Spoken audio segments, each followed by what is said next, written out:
رمضان کی فضیلتیں کیا ہیں، اس کی اہمیت کیا ہے؟ سب سے پہلی اہمیت اس مہینے رمضان کی یہ ہے کہ اللہ رب العزت نے اس مہینے کو اپنی فرض عبادت روزے کے لیے انتخاب کیا. بس یہی سمجھنے کے لیے کافی اس کی فضیلت کیا ہے کہ رمضان کے روزے فرض ہے نا. تو روزے جیسی فرض عبادت کو اللہ رب العزت نے جس مہینے میں فرض کیا وہ مہینہ کون سا ہے؟ رمضان کا انتخاب کیا کہ اس مہینے مسلمانوں تم روزے رکھو گے. میں سمجھتا ہوں یہ ایک بات ہی کافی ہے رمضان کی فضیلت سمجھنے میں کہ کتنی زیادہ اس مہینے کی فضیلت ہے کہ اس مہینے میں اللہ نے اپنی ایک فرض عبادت کو ہم پر فرض کیا اور اس مہینے کا انتخاب کیا.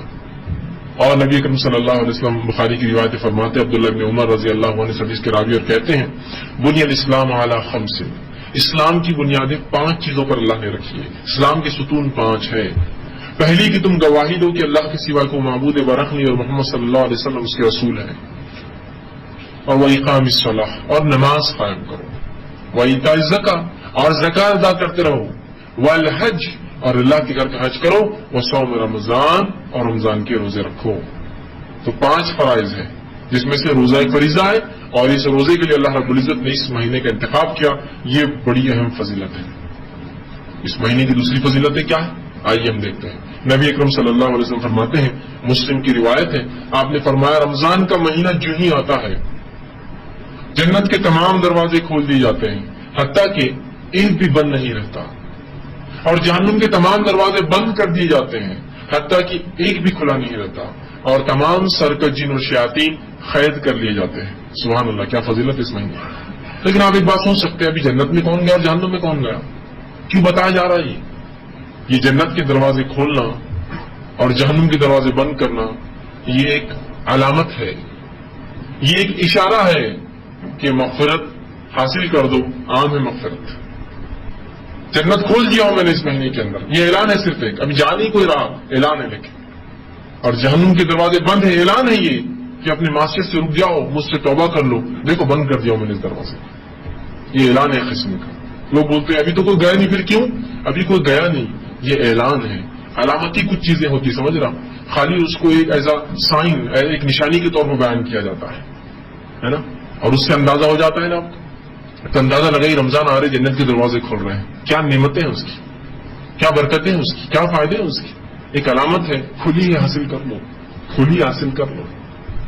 اور جہنم کے دروازے بند ہیں، سبحان اللہ، تمام گناہ کے راستے تمام سزائیں بچ جا رہے. جہنم ایسی جگہ ہے جس میں کسی قسم کا سکون نہیں یاد رکھے. الحمدللہ بچ رہے ہیں، لہذا اپنے نفس کو اب ہم زندگی بھر اس چیز سے بچا لیں. تو یہ علامت ہے، اللہ اعلان کر رہا ہے کہ اعمال ایسے کر لو. یہ مہینہ ایسا ہے کہ تم ایسے اعمال کر سکتے ہو کہ وہ حاصل کر لو جس کے دروازے کھلے ہیں. اور یہ مہینہ وہ ہے جس میں گناہوں سے رک جاؤ اور اس چیز سے نجات پالو جو سب سے بری جگہ ہے، وہ ہے جہنم. اعلان کر رہا ہے یہ مہینہ ہم سے. مطلوب ہے اس مہینے میں کہ ہم جنت حاصل کریں اور جہنم سے نجات پائیں. اور تمام سرکش جن اور شیاطین قید کر لیے جاتے ہیں. جن اور شیاطین بند ہے، مطلب مومنوں کو موقع ہے پورا کہ اب بہکانے والا بھی تم کو نہیں بہکا رہا ہے مسلمانوں، اب شیطان بھی تم کو نہیں بہکا رہا ہے. تو اچھے اعمال کرو، نیکی کی طرف متوجہ ہو. اور اگر اس مہینے بھی آپ دیکھیں لوگ گناہ اور معصیت کی طرف بڑھتے ہیں تو یہ تو وہ نفس ہے جو شیطان ٹریننگ دے چکا ہوتا ہے 11 مہینے، جو نفس کام کرتی ہے. لیکن اب سرکش جن اور شیاطین قید ہے تمام کے تمام. آپ کوئی بہکا نہیں رہا ہے، آپ کو نماز کو مت جاؤ، وضو مت رکھو، صدقہ کیوں کر رہے ہو، نہیں، اب کوئی بہکا نہیں رہا ہے. یہ نفس ہے جو ٹریننگ پا چکی 11 مہینے، وہ اپنی برائیاں اور خباطن کا اظہار کرتی ہے، برائیاں اس کی نظر آتی ہیں. کتنی بڑی فضیلت ہے. جنت کھلی ہے، جہنم بند ہے، اور مومنوں کو عبادت کے لیے، سکون و تسلی کے لیے جن اور شیاطین قید کر دیا اللہ نے. جو سرکش ہوتے ہیں، جو برے ہوتے ہیں، سب نے قید کر دیے جاتے ہیں. ٹھیک. اسی طرح رمضان کی فضیلت یہ بھی ہے کہ اس میں کیا گیا عمرہ حج کے برابر ثواب دیتا ہے. نبی اکرم صلی اللہ علیہ وسلم سے روایت ہے، مسلم کی حدیث ہے، آپ صلی اللہ علیہ وسلم نے ایک صحابیہ سے ایک مرتبہ پوچھا جس نے حج کا ارادہ کیا تھا کہ وہ نبی اکرم صلی اللہ علیہ وسلم کے ساتھ حج کریں گی، لیکن انہوں نے اپنا ارادہ ملتوی کر دیا، کینسل کر دیا. رسول اللہ صلی اللہ علیہ وسلم نے ان سے پوچھا کیا تم ہمارے ساتھ حج کو نہیں چلو گی؟ تو کہ اللہ کے رسول، گھر میں صرف 2 اونٹ ہیں اور پانی بھرنے کے لیے اور کھیتی کے لیے وہ لگتے ہیں، تو لہٰذا اس سال تو میں حج کو نہیں آ پاؤں، سواری نہیں ہے نا، حج کو نہیں آ پاؤں گی.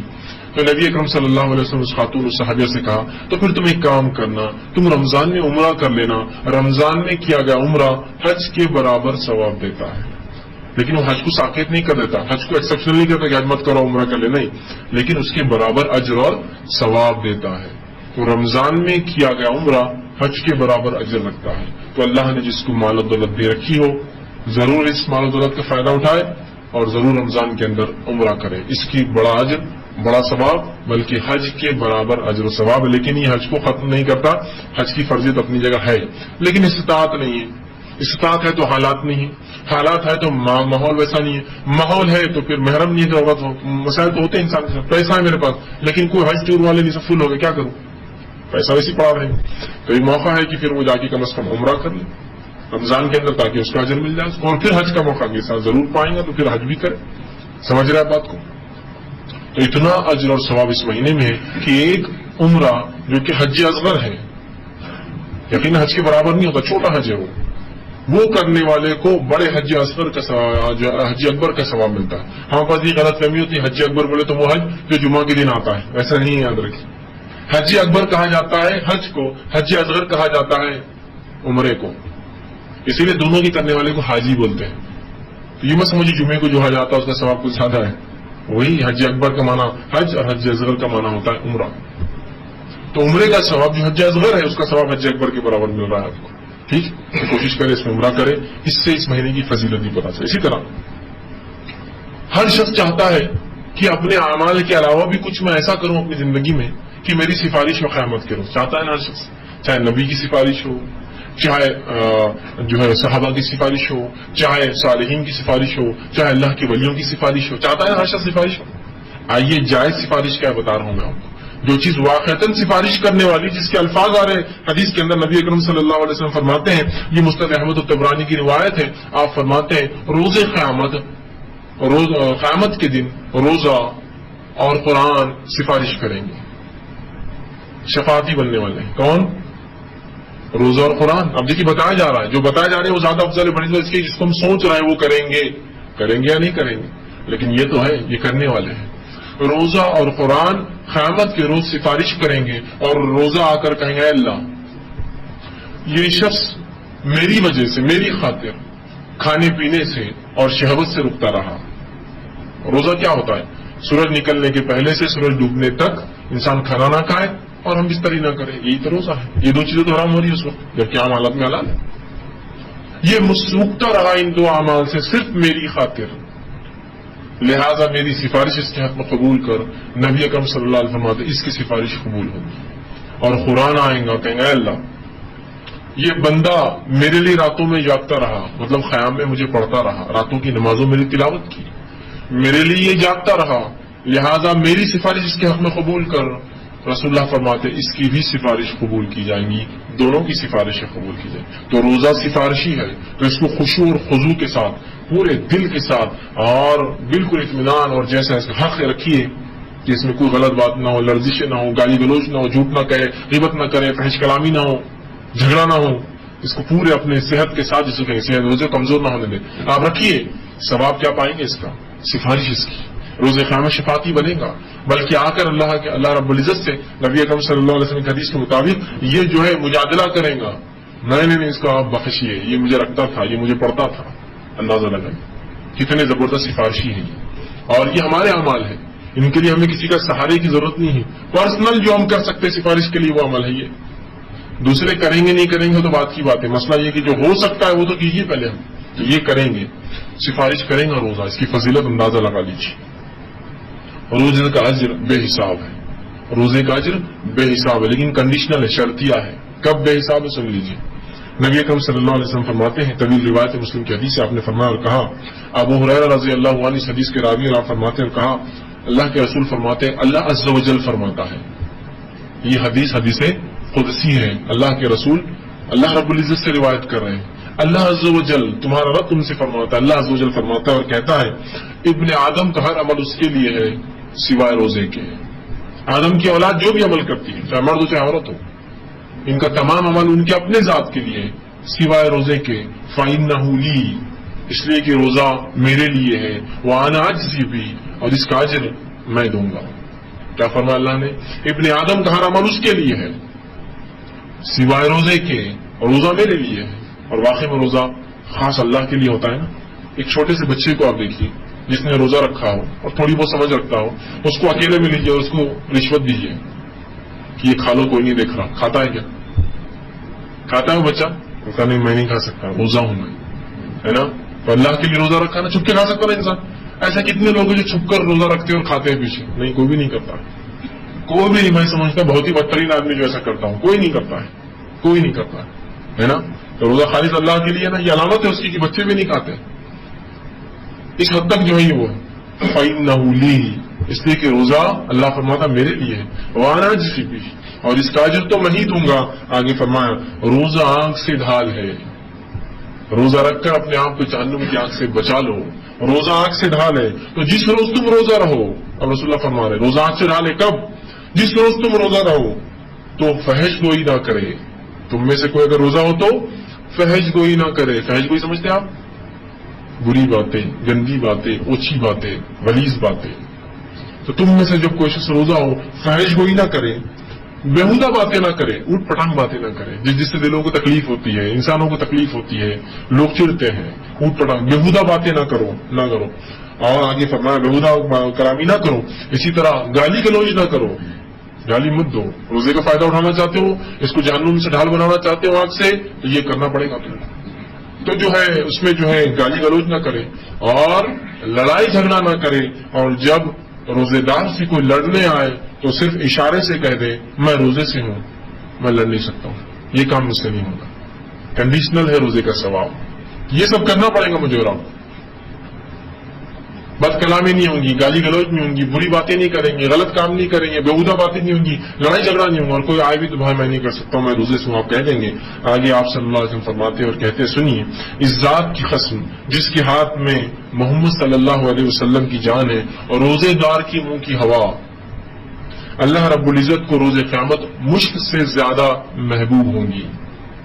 حالانکہ اس میں بدبو آتی ہے نا، اس لیے کہ ہم بھوکے ہوتے ہیں. بھوکے ہونے سے کیا ہوتا ہے؟ ہوا سانس جب لیتے ہیں تو اس سے جسم میں بو ہو جاتی ہے.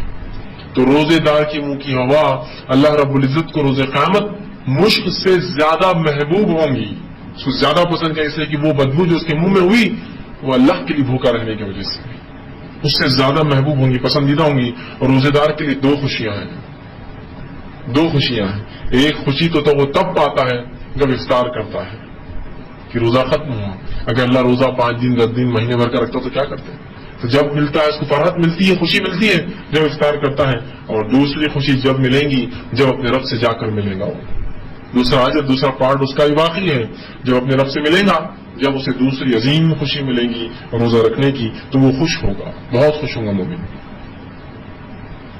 اب اندازہ لگائیے، آدمی کی حیثیت اور استطاعت کے مطابق اس سے امید کی جاتی ہے نا. مثال کے طور پر ایک غریب آدمی آپ سے کہے تم یہ کام کرو میں تمہیں کچھ دوں گا، کیا توقع رکھتے آپ اس سے؟ کچھ چھوٹی موٹی چیز بیچارے کی حیثیت کے اعتبار سے دیں. آپ کے محلے کے ایک مالدار انسان نے کہا میرا کچھ کام کرو کچھ دوں گا، تو آپ کی امیدیں بڑھ جاتی ہیں. کچھ نہ کچھ اپنی حیثیت کے حساب سے یار بڑا ہی دیں گا یہ، ہے نا. اورنگ آباد شہر کے سب سے مالدار انسان نے کہا میرا ایک کام کرو کچھ دوں گا، امیدیں اور بڑھ جاتی ہے. اورنگ آباد کا مالدار آدمی ہے، کچھ نہ کچھ تو دیں گا. کروڑ پتی ہے، 1000 پتی ہے، پتا نہیں کتنا پتی ہے، اتنے پیسے اس کے پاس، اب کچھ نہ کچھ تو دیں. دنیا کے سب سے مالدار انسان نے آپ سے کہا میرا ایک کام کرو کچھ دوں گا. وہ خواہشات کتنی بڑھ جاتی، ایک کم از کم بڑی گاڑی تو دے دیں گا، کچھ نہ کچھ ایک بڑی خواہش ہوگی نا. اب اندازہ لگائیے وہ رب العزت جو کائنات کا رب ہے، تمام دولت مند لوگوں سے اس کے پاس زیادہ دولت ہے، اس کے خزانے کبھی خالی نہیں ہوتے. اس حد تک کہ اللہ کے رسول صلی اللہ علیہ وسلم فرماتے ہیں اول جن سے آخر جن اور اول انس سے آخر انس، پہلے انسان سے آخر انسان، اگر تمام آ کر اللہ رب العزت اپنی خواہشات کو رکھ دے، یہ ہونا وہ ہونا وہ ہونا سب مل کر، تو بھی اللہ کے خزانے میں سے اتنی بھی کمی نہیں آئیں گی جتنا ایک مچھر کے پر کو پانی لگیں گے ڈبا کے، اتنی بھی کمی نہیں آئیں گی. مچھر کا پر دیکھیں نا کتنا چھوٹا سا ہوتا ہے. یہ ایک روایت میں اللہ کے خزانوں میں اتنی بھی کمی نہیں آئیں گی جتنا ایک سمندر کے اندر سوئی ڈبو کر نکالو تو اس کے نوک کے اوپر جتنا پانی آتا ہے اتنی بھی اللہ کے خزانے میں سے کمی نہیں آئیں گی. حالانکہ اول ان سے آخری جن، اول جن سے آخری جن اور اول ان سے آخری انس سب نے مانگ لیا جو مانگنا ہے، تب بھی رب کے خزانے میں اتنی بھی کمی نہیں آئی. جب وہ کہہ رہا ہے کہ میں اجر دوں گا تو کیا امید کرتے ہیں، کیا ایکسپیکٹیشنز لگی ہوئی ہے، کیا خواہشات لگی ہوئی ہے کہ سب سے مالدار انسان اگر دنیا کا کہے تو کیا خواہش ہے، تو اس رب سے کیا خواہش ہے؟ کم از کم کچھ سب سے چھوٹی جنت تو مانگ ہی لوں گا، کچھ لوگ اللہ کے پاس کیا ہے اس کے لیے تو معمولی بات ہے یہ سب چیزیں، ہے نا. تو اندازہ لگے کیا اجر ہوں گا، اللہ ہی جانتا ہے، میں نہیں جانتا ہوں، نہ حدیث میں بتایا گیا، نہ اللہ رب العزت نے بتایا، نہ رسول اللہ نے بتایا، لیکن بڑا اجر ہے، چھپا کر رکھا گیا. اس لیے کہ روزہ ایک ایسا عمل ہے جو چھپ کر ہی ہوتا ہے نا. ایک عام انسان جو روزے کی حالت میں مجمع میں آ جائے تو بول سکتا ہے روزے دار ہے؟ بول سکتا ہے کہ نہیں؟ تو تم نے عمل بڑا چھپ کر کیا تو اجر بھی چھپا کے رکھا گیا، تمہارے اسپیشل ملیں گے. نماز دکھ رہی ہے، جا رہا ہے، وضو کر رہا، کھڑا ہے، مسجد میں لوگ دیکھ رہے ہیں. زکات دے رہا ہوں تو کم از کم جس کو دے رہا ہوں اس کو پتا ہے، اس کے خاندان والوں کو پتا ہے ہم کو زکات دی. حج کر رہا ہوں تو اب تو پوری دنیا کو معلوم ہو جاتا ہے نا حج کر رہا ہے. ٹھیک، روزہ معلوم ہوتا ہے کسی کو میرا کم میں نے رکھا اور کم نہیں. ایک روزہ رکھ کر انسان چلے جائے مجمع میں، یہ الگ بات ہے، رمضان ہو تو سب پہچان لیں گے مسلمان ہے تو بھائی روزے دار ہوں گا ہی، لیکن عام انسانوں میں جا کوئی پہچان نہیں پائیں گے. تو جب عمل تم نے چھپ کر کیا جو دکھتا نہیں تھا، اللہ کو راضی کرنے کے لیے کیا، تو بدلہ بھی ایسی پاؤں گے بالکل ڈھکا چھپا، اور ایسا بدلہ کہ جس کو پا کر اللہ کے رسول فرمارے تو وہ خوش ہوگا، خوش ہو جائے گا انسان. اتنا مل جائیں گے خوش ہو جائیں گا. آپ اپنے رب سے امید کر سکتے ہیں، کچھ نہ صحیح تو سب سے چھوٹی جنت کی تو کم از کم خواہش اور امید میں کر سکتا ہوں، ہے نا. بہت بڑا اجر ہے روزے کا، یاد رکھیں بہت بڑا اجر، لیکن اس کی صحت برابر ہو. جیسے میں نے کہا بےہودہ باتیں نہیں، بد کلامی نہیں، فحش نہیں، گندی چیزیں نہیں، لڑائی جھگڑا کچھ نہیں روزے میں. اور کوئی لڑنا ہے تو کہتے میں روزے سے بھائی یہ کام نہیں ہو سکتا. ٹھیک، اسی طرح اور روزے دار کے لیے اس کی فضیلت آتی ہے. روزے دار کے لیے جنت کے خاص دروازہ ہے جس کا نام ریان ہے، اور روزے دار اس دروازے میں سے داخل ہونے والے. جنت کو 8 دروازے اور جہنم کو 7 دروازے یاد رکھیں. تو ایک دروازہ 8 میں سے خاص ہے جس کا نام ریان ہے، جو کس کے لیے ہے؟ جنتی اس میں سے گزریں گے. اب آپ یہ سوچ سکتے ہیں اس میں کیا خاص بات، جنتی اس دروازے سے گزریں گے اس میں کیا ایسا امپورٹنٹ ہے، کیا خاص ہے، کیا اسپیشل ہے اس کے اندر؟ ہاں، لیکن اس عزت اور اعزاز کو آپ سمجھ نہیں پا رہے ہیں. تو اندازہ لگائیے اللہ کے پاس روزے داروں کی کیسی مہمان نوازی ہے. اسپیشل دروازہ ہے ان کے لیے ریان، اس میں سے صرف صائمون روزے رکھنے والے داخل ہونے والے. ایک دروازہ رکھنا علامت اور اعلان ہے، اللہ کے پاس بڑی اہمیت ہے روزے رکھنے والوں کی، معمولی مت سمجھیے. اسپیشل لوگ آ رہے ہیں اللہ کے، روزے دار ہیں، ان کے لیے اسپیشل ڈور ہے تو ظاہر سے ان کی ویلکم بھی اسپیشل ہونا چاہیے. تو اندازہ لگائیے اللہ کے نزدیک اتنی اہمیت ہے روزے داروں کی کہ اللہ رب العزت نے اس کے رکھنے والوں کے لیے اسپیشل ڈور بنا دیا جنت. جاؤ اس میں سے تم ہی داخل ہوں گے صرف روزے دار. جو چاہتا ہے کہ اپنے روزے کو صحت کے ساتھ، اخلاص کے ساتھ، خشوع کے ساتھ، بنا کمزوری کے رکھے، انشاءاللہ اس دروازے سے گزرے. یہ اس کی فضیلت ہے روزے کی.